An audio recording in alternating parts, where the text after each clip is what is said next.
This conversation takes place in the Old Testament. Now, the Old Testament is one of my favorite books in the entire world. I think it's because of all the history that's involved, but also it's very poetic. But today's teaching, I'll be coming out of the book of First Kings and also out of the book of Second Kings as well. It's where we find Elijah, the prophet, and also we find his mentee, if you will, or his protege, Elisha. Both prophets are faced with a similar situation during different courses of their ministry, if you will. But it requires their gifts.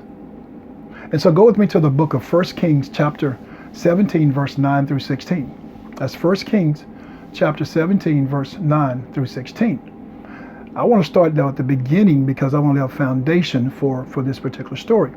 So I'll start at verse 1. Just stay with me as we talk about the widow of Zarephath and her son. Verse 1 goes like this. And Elijah, the Tishbite, who was of the inhabitants of Gilead, said unto Ahab, As the Lord God of Israel liveth, before whom I stand, there shall not be dew nor rain these years, but according to my word. Now the Bible tells us in the chapter before that King Ahab angered God more than any king before him. Any king. That's a powerful statement. Elijah, the prophet, comes and tells King Ahab, hey, God's about to shut the sky up. There's not going to be any rain. He's about to shut it up. Keep in mind that Elijah and Elisha are the mouthpiece, if you will. They speak on God's behalf. And so God is telling King Ahab, there's a drought, there's a famine about to come through the land because of your misbehavior. Verse 2, and the word of the Lord came unto him, saying, verse 3, Get thee hence, and turn thee eastward, and hide thyself by the brook Cherith, that is before Jordan. This is the Lord telling Elijah, the prophet. Verse 4, And it shall be that thou shalt drink of the brook, and I have commanded the ravens to feed thee there. I have commanded the ravens to feed thee there. God will sustain you. Verse 5, So he went and did according unto the word of the Lord. For he went and dwelt by the brook Cherith, that is before Jordan. And the ravens brought him meal. Watch this. A raven brought him bread and flesh in the morning. And the ravens brought him bread and flesh in the evening. And he drank of the brook. And it came to pass, this is verse 7, after a while, that the brook dried up, because there had been no rain in the land. That same drought, that same famine, impacts everyone, even the prophet who spoke it. Verse 8, And the word of the Lord came unto him, saying, Arise, get thee to Zarephath, which belongeth to Zidon, and dwell there. Verse 9, Behold, I have commanded a widow woman there to sustain you. Verse 10, So he arose and went to Zarephath. And when he came to the gate of the city, behold, the widow woman was there gathering up sticks. And he called her and said, Fetch me, I pray thee, a little water in a vessel that I may drink. And verse 11, And as she was going to fetch it, he called to her and said, Bring me, I pray thee, a morsel of bread in thine hand. And verse 12, And she said, As the Lord thy God liveth, I have not a cake, but an handful of meal in a barrel. Keep in mind, her hand smaller than mine. And a little oil in a cruse.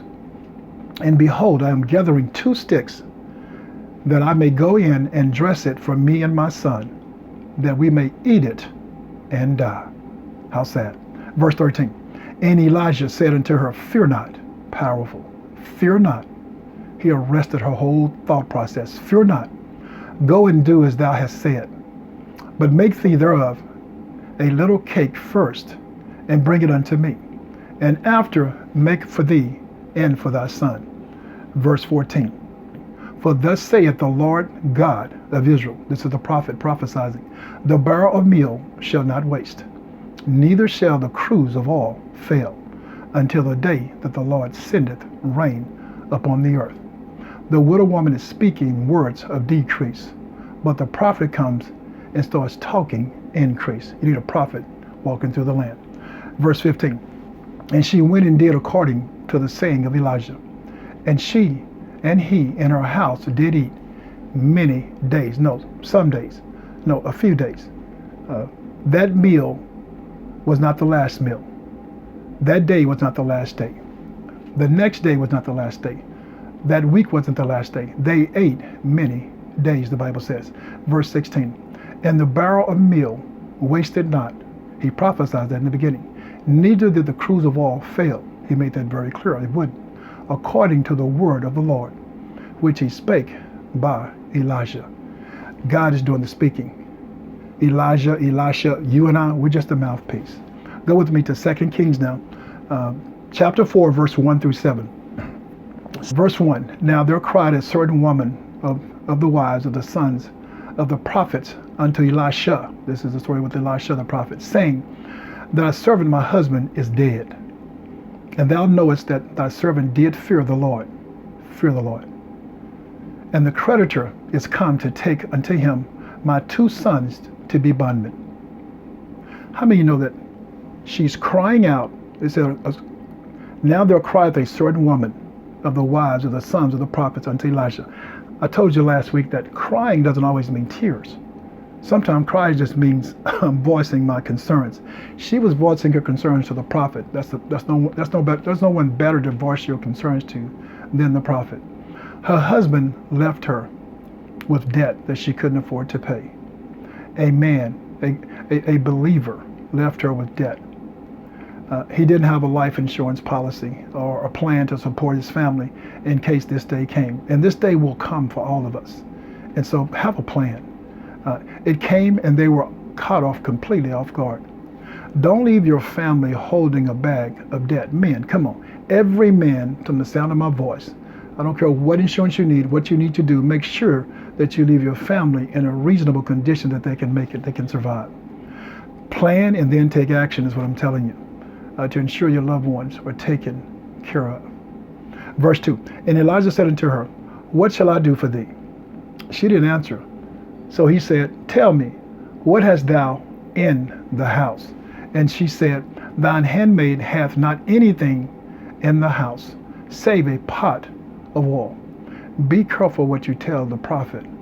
Be firm in detail and honest when you're speaking to him. Verse 3, then he said, go borrow these vessels. Go borrow thee vessels abroad of all thy neighbors, even empty vessels. Borrow not a few. Elisha is already prophesizing increase. Did you hear it? He says, don't go borrow a few. He says, don't do that. He said, go borrow from your neighbors, but don't go borrow a few. He says, I'm getting ready to pour into you. Verse 4, and when thou art come in, thou shalt shut the door upon thee and upon thy sons, and shalt pour out into all those vessels, and thou shalt set aside that which is full. When was the last time you and your family shut in and fasted and prayed? It's important. It's important for the family to be blessed, but it's also important to set an example before your children. Verse 5. So she went from him and shut the door upon her and upon her sons, who brought the vessels to her. And she poured out. Why wasn't the prophet in the house? You ever ask yourself that question? Why wasn't he in the house when she was pouring out? I think it's because their shut-in was more formal and intimate form of worship with God between them. They were planning to be separated before he showed up. Now they can plan to be together and live. Verse 6, and it came to pass, when the vessels were full, that she said unto her son, bring me yet a vessel. And he said unto her, there is not a vessel more, and the oil stayed. Verse 7, then she came and told the men of God. And he said, go sell the oil and pay thy debt, and live thou and thy children of the rest.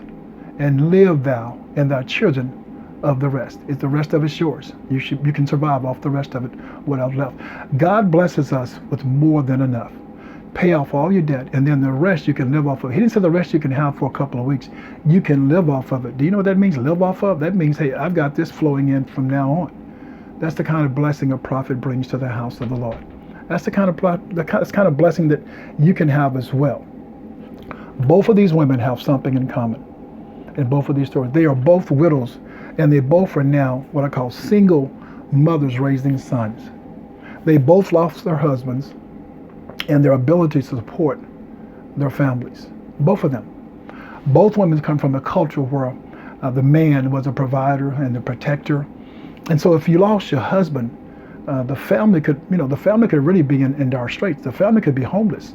I mean, the family could really be in pretty bad shape, especially if the sons were not of age.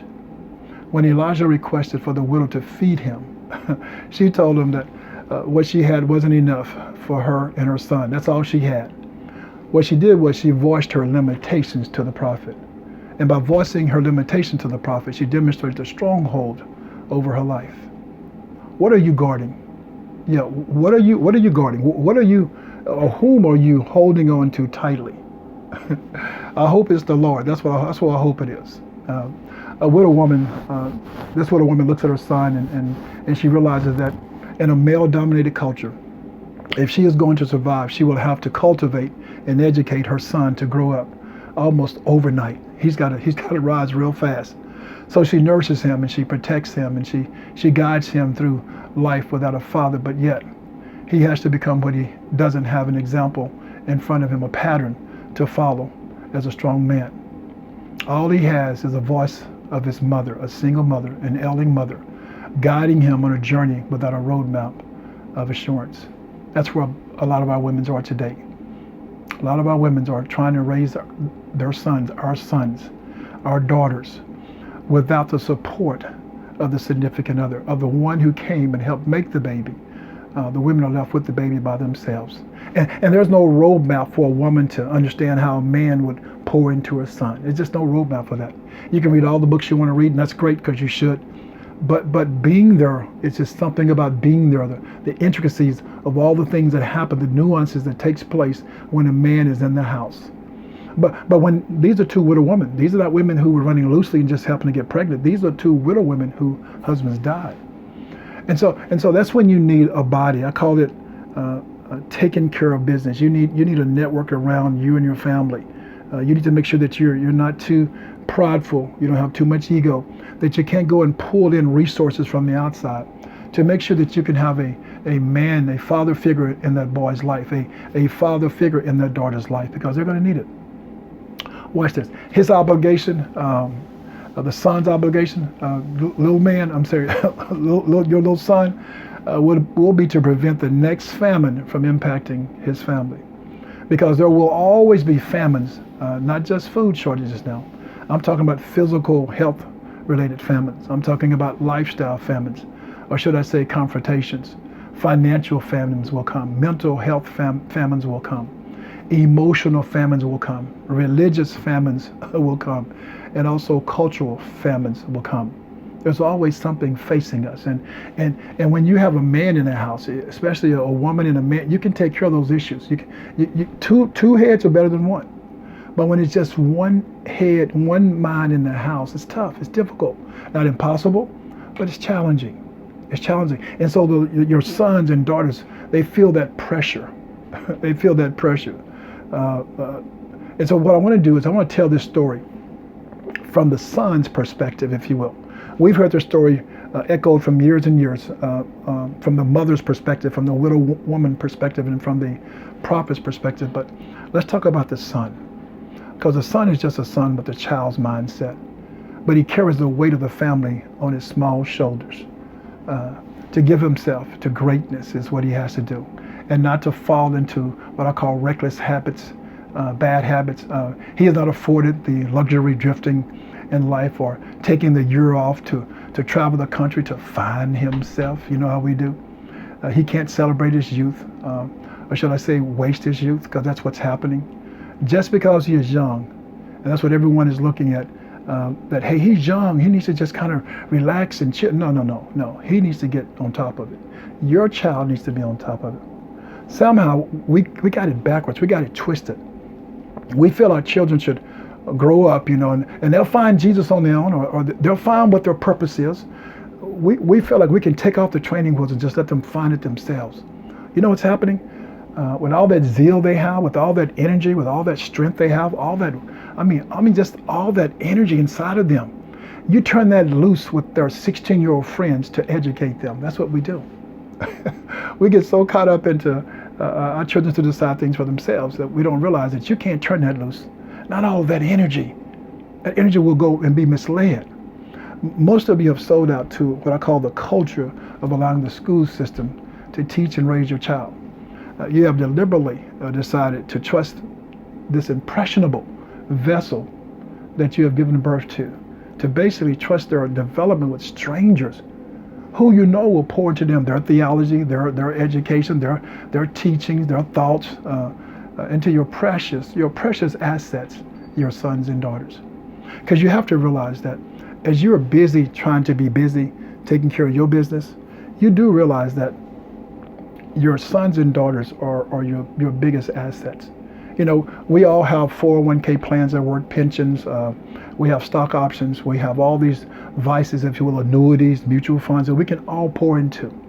But do you understand that the number one return on your investment is your children?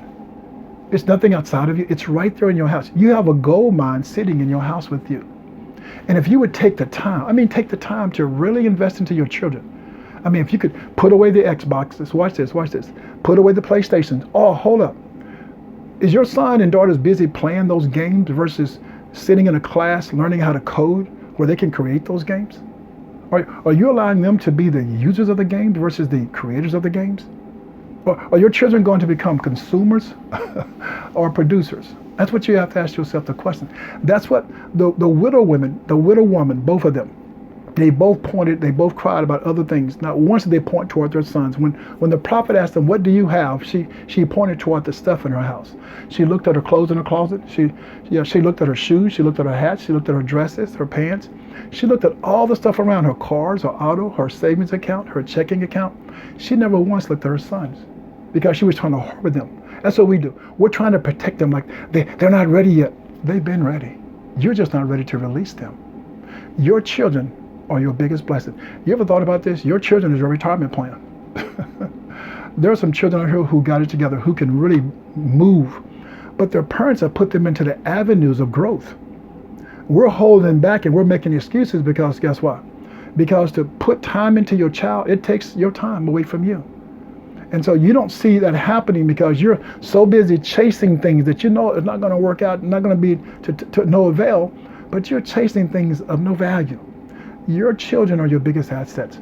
They are a guaranteed on your investment of a guaranteed return. Nothing else is like that. The stock market, you can't name it. Nothing else has a guaranteed return like your children do, your greatest asset. Are they busy investing in someone else's legacy? I'm talking about your children. Or have you given them the tools to build their own legacy? This is where you have to come in. This is where you have to show up and show out. Your vessel was created. Your gifts were created to support what I call the kingdom's agenda. God invested in you when he created you. And then he sent his son, Jesus, to get you out of debt for a sin that he didn't commit, that we couldn't afford to pay. This vessel that we have created in the image of God. Yes, keep that in mind. Your child is created in the image of God. They reflect you, your likeness, but they're created in his image. And so what else would you want to invest in? If we would just look at our children differently from this day forward, and when you look at little Johnny, you look at little Susie, whoever their names are, when you look at your children, look at them as your greatest asset. Look at them as, I must invest in them every single day. No, I'm not saying tell them off. I'm not saying all that stuff you're doing to them now. I'm not saying put them in front of Xbox, in front of PlayStations, and letting them just be bored out of their minds with all this stuff that they're feeding themselves, because they're feeding themselves now, watch this, failure. That's what that is. If they're not creating the games, if they are not selling the games, if they are not producing the games, then they're just simply consumers. You know what consumers do? They just eat all day long. They just take in all day long. I want your children, my children, to be producers, to be creators. I want them to be very productive. In the image of God, God created the heavens and the earth, and then he rested on the seventh day. I think he's telling us something, that everyone created in his image should be creators just like he was. We should be busy creating, not busy making excuses that our children are too young and they can't catch on. No. They can do what they need to do. You've just got to put those opportunities in front of them. There's a lyricist from Brazil. His name is Pablo Coelho. He made this statement: "You drown not by falling into a river, but by staying submerged in it." We've been so submerged into our own traditions, into our own thinking, into our own ways, that we feel that we have to wait till our children get out of high school before they become something. I'm sorry, that's too late if you ask me. Your children should be nourished from day one. From the first day they're born, you should have a plan for them to be successful. You should have a plan for your family to be successful. You can't wait. When you're in the river, you can't wait to try to get yourself out. You have to have the skills before you got into the river, or if not, you'll be submerged in.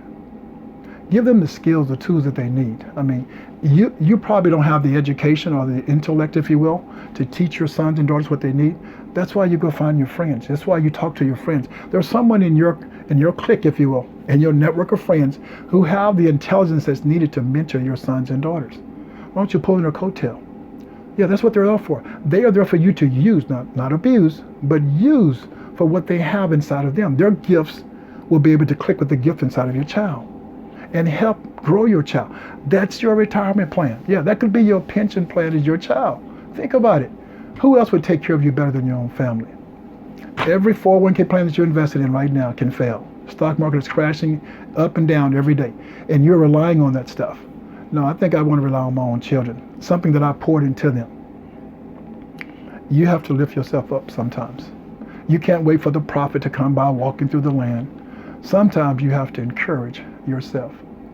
You know, when oil companies are looking for oil, they follow their oil exploration process, if you will, which involves a search for rock formations associated with oil or natural gas deposits, and involves geophysical prospecting and or exploratory drilling.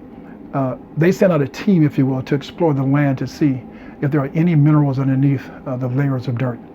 And once they make that decision that there is a high probability that oil pockets exist, they bring out all the digging equipment to try and harvest their investment. Now, if they're doing that, are you digging inside of your children? Are you digging inside of yourself to pull the best of you out of yourself? Or are you complaining about all you have is a pot of oil sitting on the windowsill? Because what she was really saying was, no, I don't want what you have. I just want what I need right now. She goes, they had Jesus for it. Because if you think about it, she said her husband, the woman said her husband was a man of God. He followed the prophets. She didn't say she followed after her husband. She didn't say she followed the prophets. She just said he did. So she didn't want Jesus to come in the door at that moment. She said, no, put Jesus in that pot over there and I'll use him when I want to. That's what we do. A lot of us. We use what we need when we want to versus needing it when we need to. Your children need the best of you. They don't need you playing games with them. They don't need you tinkering with them. That's what you're doing. You're tinkering with them as if they're some type of monster, you know, and you're tinkering with them trying to make them better. You're tinkering with them trying to make them like you. That's the wrong recipe. They're not you. They're created in God's image. They are definitely reflective of your likeness, but they are not you. Yes, stop tinkering with them and start blessing them. Start putting them in avenues of how they can assert themselves and become better at what they're doing. What if every time you looked at your child, you looked at your investment?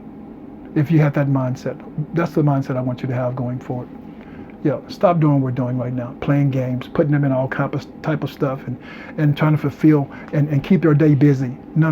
Their day needs to be full of you, full of reading and studying, not full of TV and full of all these games they're playing. It needs to be full of coding and creating. The creator of all creation created all of us. And if he created, then we should be creating too. Let your children know your expectations for them. I can't say enough. Find mentors for them, tutors for them, whatever is needed. Find it. Don't limit your child just because you are limited yourself. Are you using the people that's close to you? Or using the people that's around you? That's what you need to be doing. Look at your sons and daughters differently. From this day forward, look at them as your investment portfolio and begin to educate them, mold them, develop them in the areas that will be a blessing to you, to themselves, to society, but more importantly, the blessing they return to God by fully diversifying their gifts in a world that needs their message, that needs their testimonies of being overcomers. The famine can end on the outside, but that famine can remain also on the inside because of how you've been living in a traditional type world, in a traditional type environment. How much digging have you done within yourself, especially within your children? Do you know the type of tools and the type of equipment that's needed and required to raise a successful child? Our bodies are spoken of in the Bible as being like vessels for the Lord to use, especially in 1 Corinthians chapter 3, verse 16 to 17. Knowing you not that ye are the temple of God, and that the Spirit of God dwelleth in you. Verse 17. And if any man defile the temple of God, him shall God destroy. For the temple of God is holy, which temple ye are. 2 Corinthians 4 and 7 says it like this: but we have this treasure in earthen vessels, that the excellency of the power may be of God and not of us. Do you realize that God sees us as vessels of treasure? He sees us as vessels of His glory. And that's what we should be giving back to Him. That's who we are. God has blessed us. I mean, He's blessed us so much. We keep talking about overflowing. I want my cup to run over. Well, what are you pouring inside of your children? I don't think your children even know the story about overflow or their cup running over, because you're keeping it from them. You've got to balance some things off. I keep talking about coding and putting them in the business of technology, but if you don't get them into the Word of God first and to have them submerged into it, they'll drown out here in this world. You want them in this Word of God so they've got all the tools that they need to survive. And so when they step outside of your, if you will, protection, guess what? They can handle it because they've been taught well. Start training your children. You know what to do. These two stories have one thing in common in the Bible. The men of God spoke life into women who had lost hope. They were in despair. Do you have a man of God or a woman of God or a friend of God who can speak to you when you're in despair? Do you have someone in your life who can encourage you, someone who can get a prayer through for you on your behalf when you're down in the dumps? That's what we need. We need somebody who can keep us in check. You should never look at your children the same ever again. You should look at them as your asset, as your investment. So the next time someone asks you what's in your wallet, because that's what we're doing. This is vessel. It's what's in your vessel. What's in your wallet? Amongst all those pictures in your wallet, when you pull out your back pocket, you pull out your purse, all those credit cards, your driver's license, whatever you have in your wallet, what they really are asking you is, what gifts are you packing? And are you investing in them? Are you investing in what you have? I pray that when we speak and when we peek and when we look into your wallet, your vessel, the first thing we see is Romans 10 and 9. Saved, sanctified, and delivered. I pray that's what's in your wallet. I pray that's the vessel that you have mentored, you have groomed yourself to become. Remember, God is God. Be blessed.